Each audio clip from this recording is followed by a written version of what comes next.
Do you want a nature journal? Right now, I'm going to show you how in 10 easy steps. The first mistake that people make is choosing the wrong location.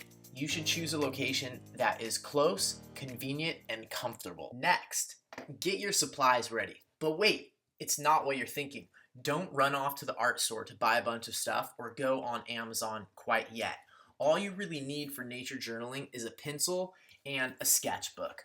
Other than that, everything else is extra. Watercolor is really useful, but not necessary. A pair of binoculars, and then other things to take care of your basic needs. Having a jacket or whatever layers you need, and having water are even more important than having advanced art supplies. Keep it simple. Whip out your journal as soon as possible. If you start walking around too much, thinking about things too much, you might spend a long time before you actually start journaling. So get your journal out as soon as possible and put in some metadata and a little context, like a map or something like that. At the very least, your metadata should include your location, the date, the time. For the weather, I often make little symbols like this for wind, overcast, breezy, and that's it for metadata. Now that I have my metadata, I'm gonna do I notice, I wonder, it reminds me of as a warm-up exercise. It's one of the best practices for nature journaling, and you can do it if you only have 5 minutes. You can do it with drawings, or you can do it just with words. You can do it by yourself, or you can do it with other people. You can also do it just out loud verbally. You don't always have to write it down, but right now I'm gonna write it down just to get myself going, to have something on my page. So I'm gonna look at this plant right here, and I notice, I wonder, it reminds me of, you start off with observations, things that you notice, and there's a difference between what you notice and what you think, so I'm just gonna say some things I notice about it.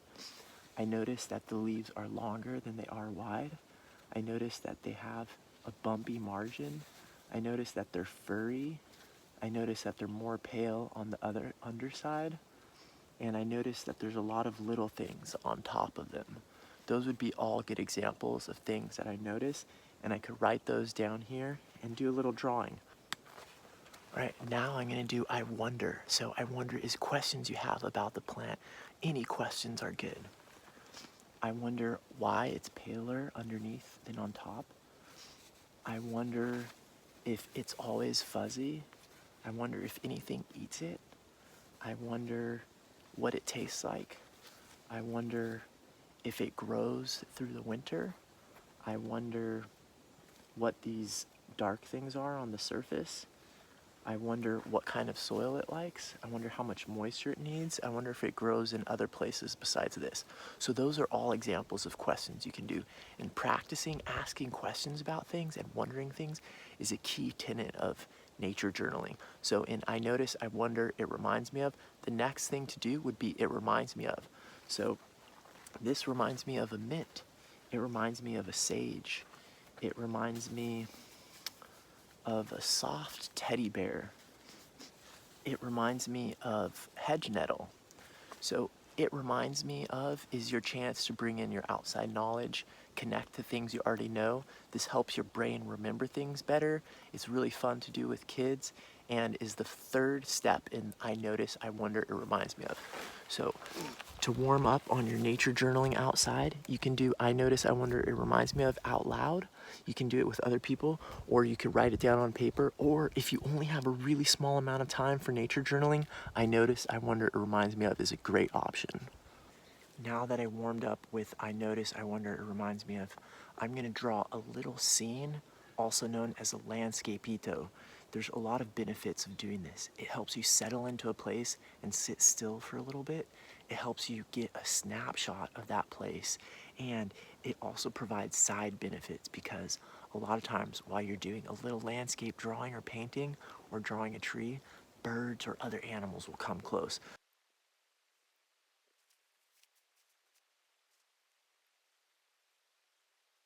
Your drawing of a scene or a landscapito doesn't need to be a work of art. The most important thing is just to get an impression of the place and to spend a little bit of time sitting there. This is a lot bigger than what I usually do, and this is not what I recommend.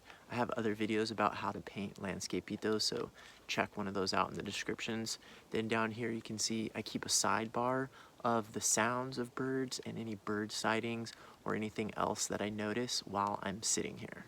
While you're drawing your little landscape or your scene, you're probably going to notice something that you're more curious about and interested in looking at more carefully.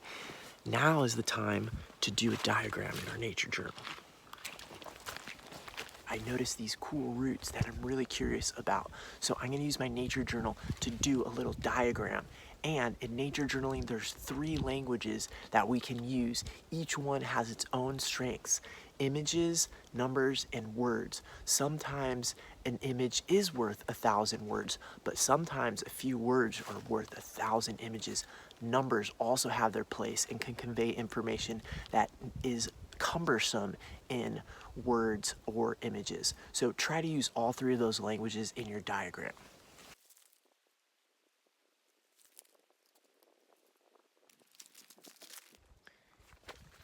You can see here how I've used drawings, words, and some numbers to show what's going on in this diagram. This is a sort of cross section showing where the roots are exposed. I measured that this area where they're exposed is about 36 centimeters high. Beneath that, there's standing water. Above that, there's grass, sedges, and some moss and trees. That's as simple of a diagram as you can do. You could also do the same thing by zooming in on the roots, counting how many like bumps are on the roots, or anything else that you're interested in. So use a diagram, and by thinking of it as a diagram instead of a drawing, that will help all of you who think you can't draw. Everybody can make a diagram. One of the other really powerful tools of nature journaling is asking questions. So I just did this diagram about the root zone, the exposed root zone at this creek. Now I'm just gonna list a bunch of questions and things that I wonder about this. It's okay to practice asking questions that you just come up with that seem kind of silly. Even that is a really good mental exercise. We live in a society where we don't ask questions enough, and asking questions is a super powerful intellectual tool, especially in nature, where a lot of times we think we have the answers, but we actually don't. Formulating better questions is essential to nature journaling. So I'm just gonna list a bunch down right here. So I'm gonna go for about 10.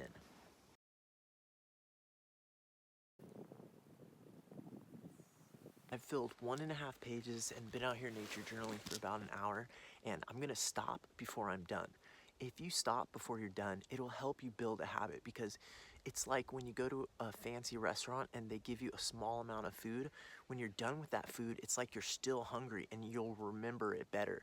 If you go to a restaurant where you get so much food that you stuff yourself and at the end you're just exhausted, you're not gonna have a good memory of the food. Same with a new habit such as journaling, nature journaling, or drawing or whatever, is if you push yourself too hard the first couple of times you try it, your brain is gonna be exhausted, so stop while you're still having fun.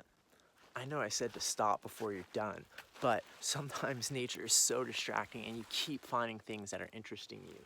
So remember when I asked those questions after I did my diagram about the roots and the exposed roots on the bank?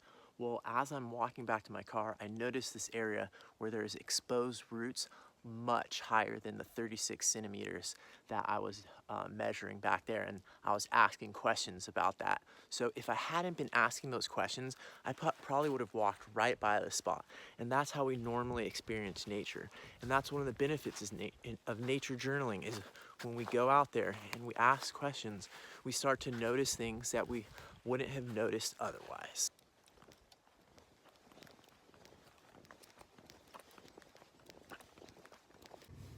Second to last, but definitely important, is when you're done nature journaling, go get yourself an ice cream.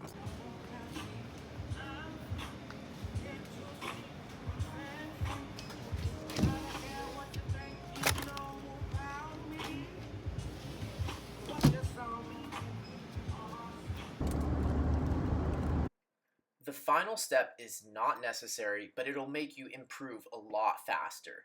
Do some homework when you get home. Do a little bit of research, review your pages, try to think about how you would do things differently next time. You can also share your work online or get feedback from other people in your community, the Nature Journal Club Facebook page is great for this. Also, start planning your next nature journaling trip. Did you like that ice cream tip? If you want more great tips, tricks, techniques, inspiration, and motivation for nature journaling, check out this playlist that I put together for you here. Bye.